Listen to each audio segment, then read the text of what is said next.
اعوذ باللہ من الشیطان الرجیم بسم اللہ الرحمن الرحیم۔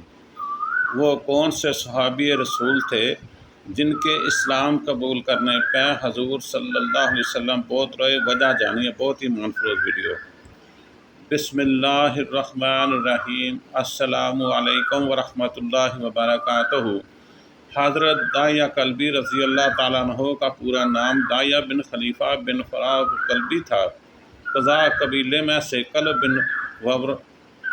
بن وبرہ سے تعلق تھا۔ غزوہ بدر میں شریک نہ ہو سکے، اس کے علاوہ احد اور اس کے بعد کے غزوات میں شریک رہے۔ چونکہ آپ رضی اللہ تعالیٰ عنہ کا تعلق قضاء قبیلے میں سے ہیں، کلب بن وبیرہ سے تھا، اس لیے ان کے نام کے ساتھ کلبی کی نسبت لگائی جاتی ہے۔ حضور اقدس صلی اللہ علیہ وسلم نے ان کو روم کے بادشاہ کیسر کے دربار میں اپنا مبارک خط دے کر بھیجا۔ کیسر روم حضور صلی اللہ علیہ وسلم کا نام مبارک پڑھ کر ایمان لے آیا، مگر اس کی سلطنت کے ارکان نے اسلام قبول کرنے سے کلی انکار کر دیا۔ حضرت داعیہ کلبی رضی اللہ تعالیٰ عنہ نہایت خوبصورت تھے۔ تفسیر نگار لکھتے تھے کہ آپ کا حسن اس قدر تھا کہ عرب کی عورتیں دروازوں کے پیچھے کھڑی ہو کر یعنی چھپ کر حضرت داعیہ کلبی رضی اللہ تعالیٰ عنہ کو دیکھا کرتی تھی، لیکن اس وقت آپ مسلمان نہیں ہوئے تھے۔ ایک دن سرور کونین تاجدار ختم نبوت حضرت محمد مصطفیٰ صلی اللہ تعالیٰ علیہ وآلہ وسلم کی نظر مبارک حضرت داعیہ کلبی پر پڑی۔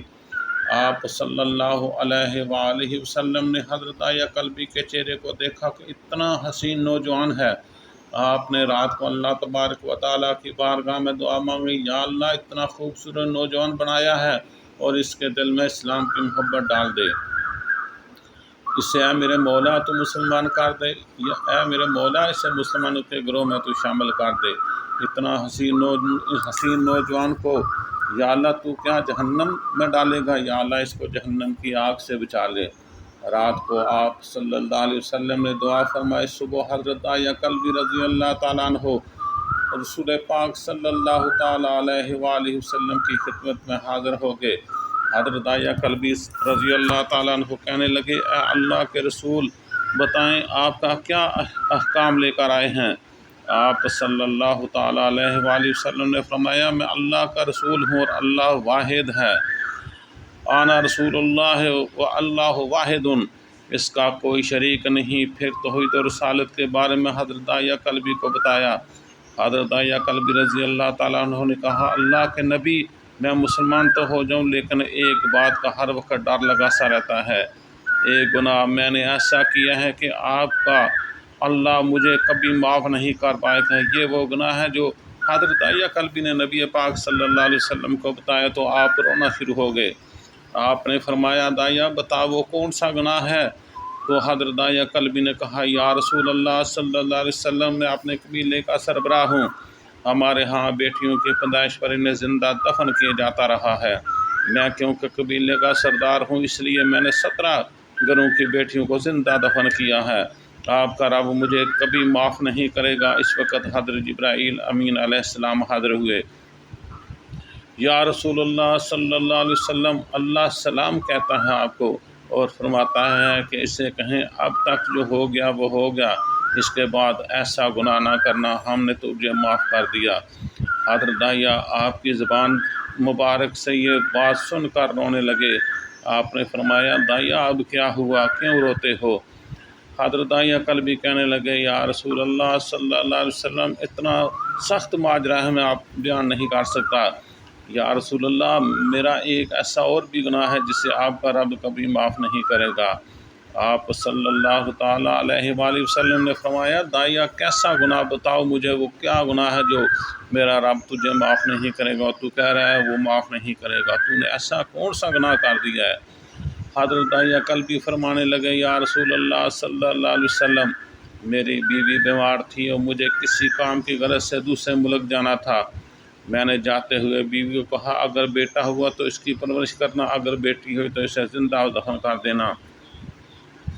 داعیہ روتے جا رہے ہیں، اپنے کیے پہ پچھتاوا ہے انہیں، وہ مسلسل روتے جا رہے ہیں، ان کی ہچکی جو ہے وہ بند گئی ہے۔ واقعہ سناتے رہے۔ میں واپس بہت عرصے بعد گھر آیا تو میں نے دروازے پر دستک دی اتنے میں ایک چھوٹی سی بچی نے دروازہ کھولا اور پوچھا کون؟ میں نے کہا تم بتاؤ تم کون ہو؟ تو وہ بچی بولی میں اس گھر کی مالک کی بیٹی ہوں، آپ بتائیں آپ کون ہیں؟ داعیہ قلبی فرمانے لگے یا رسول اللہ صلی اللہ علیہ وسلم، میرے منہ سے نکل گیا کہ اگر تم بیٹی ہو اس گھر کے مالک کی تو میں مالک ہوں اس کا گھر کا۔ یا رسول اللہ صلی اللہ علیہ وسلم، میرے منہ سے یہ بات نکلنے کی دیر تھی کہ چھوٹی سی اس بچی نے میری ٹانگوں سے پکڑ لی اور بولنے لگی ابا ابا ابا ابا، اتنے پیار و محبت کے ساتھ میرے ساتھ پیش آئی، میری بازو میں سے چمٹ گئی اور مجھے ابا ابا کہہ کر پکارنے لگی اور کہنے لگی اے میرے والد محترم، آپ کہاں چلے گئے تھے؟ بابا بابا، میں کس دن سے آپ کا انتظار کر رہی ہوں۔ حضرت داعیہ قلبی روتے جا رہے ہیں، فرماتے ہیں اے اللہ کے نبی، میں نے بیٹی کو دھکا دیا اور جا کر بیوی سے پوچھا یہ بچی کون ہے؟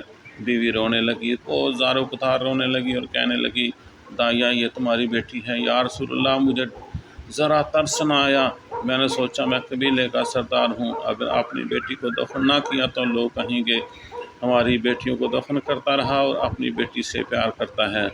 حضرت داعیہ کی آنکھوں سے اشک زارو قطار نکلتے جا رہے تھے۔ یا رسول اللہ، وہ بچی بہت خوبصورت، بہت حسین تھی، میرا دل کر رہا تھا اسے سینے سے لگا لوں، پھر سوچتا تھا کہیں لوگ بعد میں یہ باتیں نہ کہیں کہ اپنی بیٹی کی باری آئی تو اسے زندہ دفن کیوں نہ کیا۔ میں گھر سے بیٹی کو تیار کروا کر نکلا تو بیوی نے میرے پاؤں پکڑ لیے، داعیہ نہ مارنا، داعیہ نہ مارنا، میرا لختے جگر ہے، اسے نہ مارنا، داعیہ اللہ کا واسطہ تو اسے نہ مارنا، داعیہ مجھے مار دینا، اسے نہ مارنا، داعیہ یہ نہ کرنا، یہ نہ کرنا، داعیہ یہ تمہاری بیٹی ہے تم ایسا ہرگز نہ کرو، ماں تو آخر ماں ہوتی ہے۔ وہ بھی میری ٹانگوں کے ساتھ لپٹتی رہی، اپنی بیٹی کو اپنے سینے کے ساتھ لگاتی رہی، کہتی رہی داعیہ یہ ہرگز ہرگز ایسا کام نہ کرو۔ میں نے کہا، میں نے بیوی کو پیچھے دھکا دے دیا اور بچی کو لے کر چل پڑا۔ راستے میں میری بیٹی نے کہا پاپا مجھے نانی کے گھر لے کر جا رہے ہو؟ بابا کیا مجھے کھلونے لے کر دینے جا رہے ہو؟ بابا ہم کہاں جا رہے ہیں؟ داعیہ قلبی روتے جاتے ہیں اور واقعہ سناتے جا رہے ہیں۔ یا رسول اللہ صلی اللہ علیہ وسلم، میری جان و مال آپ کا سب قربان۔ میں بچی کے سوال کا جواب نہیں دیتا تھا، وہ پوچھتی جا رہی تھی بابا کدھر چلے گئے تھے؟ کبھی میرا منہ چوپتی، کبھی بازو گردن کے گرد دے دیتی، لیکن میں کچھ نہیں بولتا تھا۔ ایک مقام پر جا کر میں نے اسے بٹھا دیا، وہ خود کو اس کی قبر کھودنے لگا۔ آقا کریم صلی اللہ علیہ وسلم داعیہ کی زبان سے واقعہ سنتے جا رہے ہیں اور زارو قطار روتے جا رہے ہیں۔ میری بیٹی نے جب دیکھا کہ میرا باپ دودھ میں سخت کام کر رہا ہے تو اٹھ کر یا رسول اللہ صلی اللہ علیہ وسلم، وہ میرے پاس آئی، اپنے گلے میں جو چھوٹا سا دوپٹہ تھا وہ اتار کر میرے چہرے سے اس نے ریت گرد و غبار کو صاف کیا اور وہ ریت و گرد و غبار صاف کرتے ہوئے کہتی ہے بابا دھوپ بہت ہے، کیوں آپ کام کرنے ہیں، چھوڑ دیں کام کرنا، چھاؤں میں آ جائیں۔ بابا یہ کیوں کھود رہے ہو؟ اس جگہ بابا گرامی نے ہے، چھاؤں میں آ جائیں بابا جی، چھاؤں میں آ جائیں، بہت گرمی ہے۔ ساتھ ساتھ میرا پسینہ اور مٹی صاف کرتی جا رہی، لیکن مجھے ترس نہ آیا، ایک بھی تھوڑا بھی ترس نہ آیا۔ آخر جب قبر کھود لی تو میری بیٹی میرے پاس ہی، میں نے دھکا دے دیا، وہ قبر میں گر گئی اور میں ریت ڈالنے لگ گیا۔ بچی ریت میں روتی ہوئی اپنے چھوٹے چھوٹے ہاتھ میرے سامنے جوڑ کر کہنے لگی بابا میں نہیں لیٹتی کھلونے، بابا میں نہیں جاتی نانی کے گھر، بابا میری شکل پسند نہیں آئی تو میں کبھی نہیں آتی آپ کے سامنے، بابا مجھے ایسا نہ ماریں۔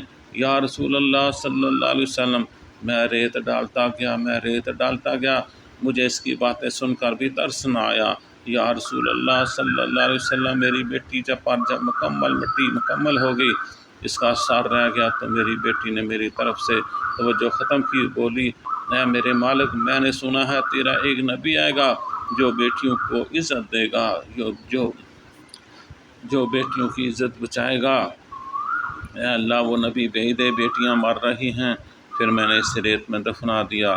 حضرت داعیہ قلبی رضی اللہ تعالیٰ عنہ کو واقعہ سناتے ہوئے بے انتہا روئے۔